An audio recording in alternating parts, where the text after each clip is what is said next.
Step by step C A एक्झामिनेशनचे paper pattern जाणून घेऊया. तर first stage C A foundation exam. यामध्ये टोटल 4 पेपर असतात, प्रत्येकी 100 गुण. 2 पेपर सब्जेक्टिव्ह आणि 2 पेपर ऑब्जेक्टिव्ह असतात.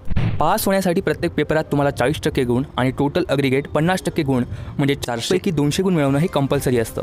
सेकंड स्टेज सी ए इंटरमिडिएट एक्झाम. तर सी ए फाउंडेशन पास झाल्यावर किंवा ग्रॅज्युएशन नंतर तुम्ही सी ए इंटरमिडिएट एक्झामिनेशनसाठी अपियर होऊ शकता. या स्तरावर एकूण 6 पेपर असतात, जे 2 ग्रुप्समध्ये डिवायडेड असतात, ग्रुप 1 अँड ग्रुप 2. तुम्ही दोन्ही ग्रुप एकत्र देऊ शकता किंवा एक एक करून सुद्धा देऊ शकता. पास होण्यासाठी यात पण प्रत्येक पेपरात 40% गुण आणि प्रत्येक ग्रुपमध्ये एकूण 50% गुण मिळवणं आवश्यक असतं.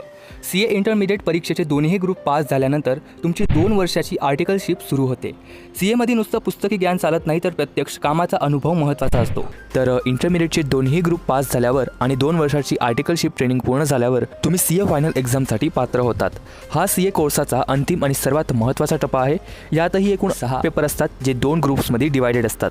यातही पास होण्यासाठी इंटरमिडिएट प्रमाणेच प्रत्येक पेपरात 40% आणि प्रत्येक ग्रुपमध्ये एकूण 50% गुण मिळवणं आवश्यक आहे.